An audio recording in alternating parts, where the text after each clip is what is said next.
Hello everyone. मैं मिथुन सिंह स्वागत करता हूं आप सभी का। आशा करता हूं आप सभी बहुत अच्छे होंगे। बात करेंगे एजुकेशनल वर्ल्ड की जो सबसे इम्पोर्टेंट खबरें हैं वो आपके साथ में साझा करने वाला हूं। 5/11/2025 की जितनी भी न्यूज़ है वो आपके साथ साझा की जाएगी।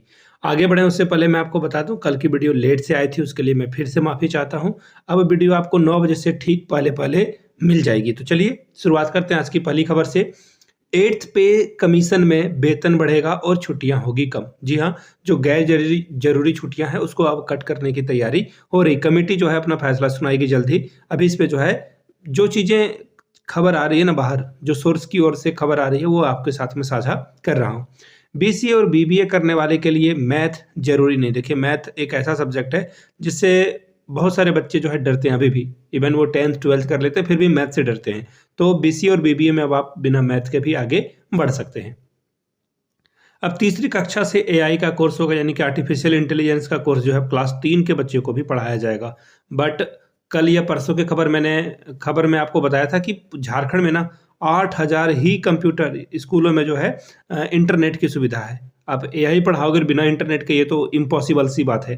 खैर, एसआईआर शुरू हुआ, यानी कि वोटर लिस्ट में आपको प्रूफ देना होगा कि आपके पिताजी यहाँ पे पहले से ही रजिस्टर्ड थे या फिर आपका वोटर कार्ड 2003 से पहले होना चाहिए। उसके बारे में भी आपको बताएंगे। 3 अलग अलग राज्यों में एसआईआर शुरू हो चुका है। जूनियर एडेड में यूआर यानी कि जनरल के लिए 83 पद हैं, यानी कि कोई भी जो है फॉर्म भर सकता है। एक्चुअली क्या हुआ है यहाँ पर कि 2 अलग अलग, जहाँ पे 2 से कम पद हैं जिस स्कूल में, वहाँ पर जो है रिजर्वेशन लागू ही नहीं किया गया है। तो ये खबर है, अभी आपको मैं डिटेल में अंदर में बताऊंगा क्या बातें यहाँ पर आई हुई है। सबसे पहले एसआईआर के बारे में जान लीजिए। अगर आप घर पे नहीं हैं तो आपके परिवार वाले को फॉर्म दिया जाएगा। देश के टोटल 12 राज्यों में एसआईआर की प्रक्रिया मंगलवार से शुरू हो गई है। ठीक है, अब देखिए मतदाताओं को बीएलओ को कौन से जो है विवरण देने होंगे। जन्म तिथि, आधार नंबर या फिर आप मोबाइल नंबर दें। माता पिता का नाम बताना होगा, यदि उपलब्ध हो तो माता पिताजी का एपिक नंबर भी आपको दिया जा सकता है। माता का नाम, एपिक नंबर और पत्नी और बच्चों के नाम और एपिक नंबर आपको ये देना होगा। किसके पास फॉर्म जमा करना चाहिए? बीएलओ के पास जाना चाहिए। ऑनलाइन भी भर सकते हैं अपना फॉर्म। ठीक है, क्या तुरंत नाम डिलीट कर दिए जाएंगे? किसी भी मतदाता का तत्काल नाम डिलीट नहीं किया जाएगा, उनको मौका दिया जाएगा। ठीक है, और ये जो है नागरिकता, सिटीजनशिप की बात हो रही है यहाँ पर, वोटर कार्ड में नाम के लिए। अब आगे देखिए, 4 वर्षीय बीएड प्रवेश परीक्षा में सारण के अनुराग हुए सफल, या फिर अव्वल आए वो, यानी कि टॉपर बने वो। सीधी सीधी बात यह है। लगभग 5,077 विद्यार्थी इसमें शामिल हुए, जिसमें कि 3700 बच्चे जो है सफल हो गए हैं। और 12 अक्टूबर को BRBU यानी कि बाबा साहब भीमराव अंबेडकर बिहार यूनिवर्सिटी में इसकी परीक्षा हुई थी 12 अक्टूबर को। और अब आप देख लो कि कल 4 तारीख था, तो सोचो कितने जल्दी इन्होंने जो है रिजल्ट जारी कर दिया है। और 100 में 97 अंक लाकर सारण टॉपर बने थे। आगे देखिए, 8वें वेतन आयोग में जिम्मेदारी और जवाबदेही से वेतन बढ़ोतरी तय होगी। देखिए, ये तो बात सही है, लेकिन जो गैर जरूरी छुट्टी है, भत्ते हैं, उसको ये कम किया जाएगा। तो ये अच्छी खबर है। एक्चुअली यहाँ पर जो लोग बैठे हुए हैं ये डिसाइड करेंगे कि कहाँ कहाँ से जो है फ्लोज है, जहाँ पे दिक्कत है उसको खत्म किया जाएगा। कैसे एक कर्मचारी जो है देश के ज़्यादा काम आ सकता है, इसके ऊपर जो है यहाँ पर चर्चा की जाएगी।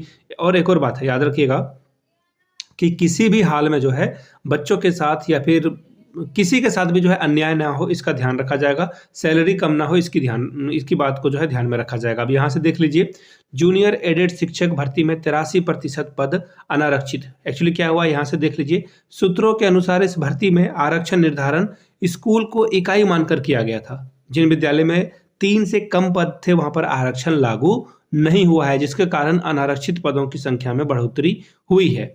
सारी सीटें कम हुई है। एक्चुअली देखिए, ईडब्ल्यूएस, इसके अलावा आपका ओबीसी, SC ST, जो भी रिजर्वेशन है, जहाँ पे 3 पद से कम शिक्षकों की जरूरत है ना, वहां पर किसी भी तरह का रिजर्वेशन लागू ही नहीं किया गया है।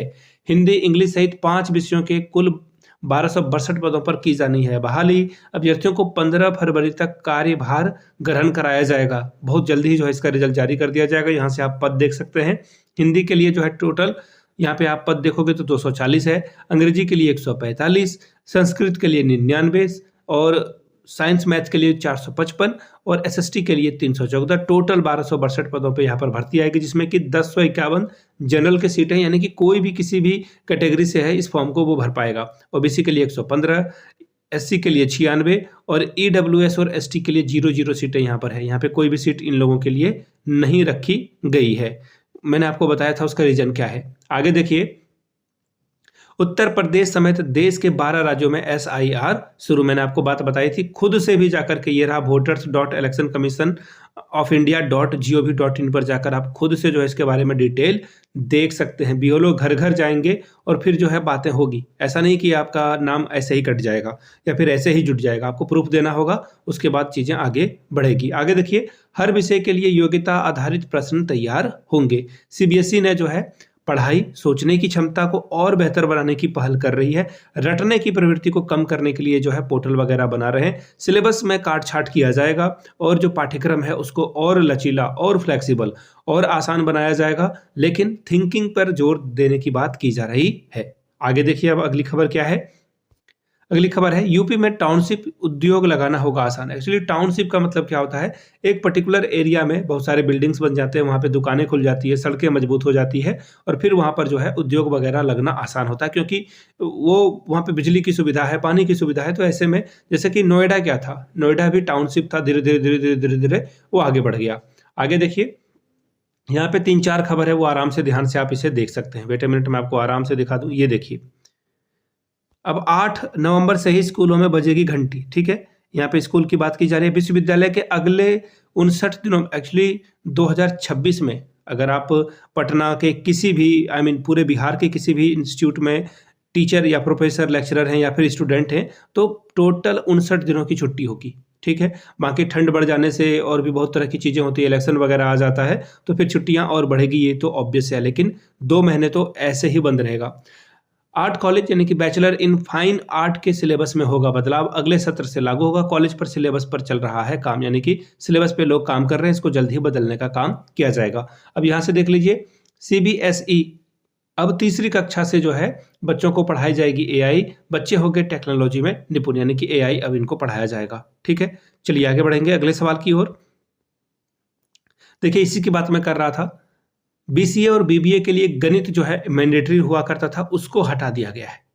और यहाँ पे देखिए, AICTE ने नियमों में किया है बदलाव। कला और वाणिज्य के छात्रों को कराएंगे ब्रिज कोर्स, इनको ब्रिज कोर्स करा करके जो है सरपास किया जाएगा। मैथ्स अगर आपने नहीं किया है कोई बात नहीं, आंकड़ा नहीं मिला तो स्कूल को भुगतान नहीं। MDM की बात कर रहे हैं, मिड डे मील की। फिर से एक बार सवाल पूछ देता हूँ, ये जो है मिड डे मील के बारे में कई बार सवाल आया हुआ है। मिड डे मील की शुरुआत किस राज्य ने की थी? ये सवाल मैंने पिछले बार भी पूछा था, बहुत सारे बच्चों ने जवाब भी दिया था, आप लोग नीचे कमेंट करके बताएंगे। मान्यता रद्द विद्यालय के पास के स्कूल से देंगे परीक्षा। देखिए क्या हुआ है कि जिन विद्यालय की मान्यता रद्द हो गई है, ऐसे में जो भी नज़दीक स्कूल होगा उनके आसपास में, वहाँ से वो फॉर्म भरेंगे, वहीं से उनका सारा काम देखा जाएगा। दिल अपनी मरम्मत खुद कर लेगा, शरीर में खास तरह के जीन हृदय के रिपेयर करने का काम करेंगे। इससे क्या होगा कि लोगों को सर्जरी या फिर ट्रांसप्लांट कराने की जरूरत कम पड़ेगी। आगे देखिए, राज्य के स्कूलों में बाल संरक्षण और सुरक्षा के लिए नीति बनेगी। बात हो रही है रांची की। झारखंड शिक्षा परियोजना निदेशक ने 2 माह में ड्राफ्ट तैयार करने का दिया है निर्देश। ठीक है, इससे क्या होगा, बच्चे जो है शोषण मुक्त माहौल में जो है पढ़ सकेंगे। वातावरण ठीक करने की बात की जा रही है, जो कि अच्छी बात है। आगे देखिए, 15 केंद्रीय विद्यालय को जमीन जल्द मिलने वाली है। बात किसकी हो रही है? KBS की। तो 53 जो है केंद्रीय विद्यालय में से 15 के भवन के लिए जमीन नहीं है। तो इसके लिए जो है सबसे पहले आप स्कूल बनाओगे तो जमीन तो चाहिए होगा ना, तो ये जमीन की तैयारी कर ली जा रही है कि जमीन यहाँ पे पहले मिल जाए, तब तो बिल्डिंग आप ये खड़ा कर पाओगे। अपनी जमीन पर भवन बनाने के लिए सभी स्कूल 2 शिफ्ट में चलेंगे। शिक्षा विभाग को राजस्व और भूमि सुधार विभाग से जमीन हस्तांतरित होगी, यानी कि कागजी कार्रवाई।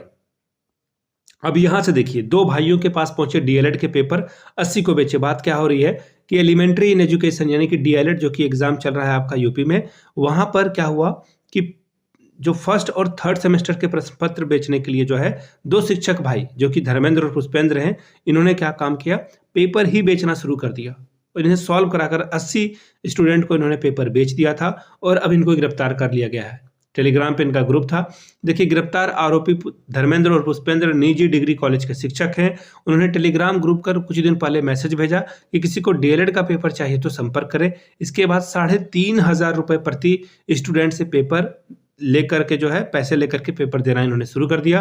पुलिस के अनुसार यूपीआई के 80 ट्रांजैक्शन से 50,000 इनके खाते में आने की पुष्टि हुई। इस गिरोह में कौन-कौन जुड़े हैं इसकी जांच की जा रही है। आगे देखिए, ठगी करने वाले शिक्षक के अपराध शाखा ने शुरू की। मैंने बात की क्या, वो तो बात हुआ था पेपर लीक का। अब यहाँ पर बात क्या हो रही है कि इन्होंने जो है ऐप ही बना दिया था टीचर ने। अब बताओ टीचर क्या-क्या काम कर रहा है। बीएलओ का काम कर रहा है, इलेक्शन करवा रहा है, इलेक्शन ड्यूटी कर रहा है, वो जनगणना का काम करेगा थोड़े दिन में। तो यहाँ पे ये भाई साहब प्रो लेवल में गए और मोबाइल ऐप बना करके लोगों से ठगी करना इन्होंने शुरू कर दिया। कमाल है। चलिए, ये थे आखिरी खबर। वीडियो अगर अच्छा लगा हो तो नीचे कमेंट करके जय हिंद जरूर लिखेंगे।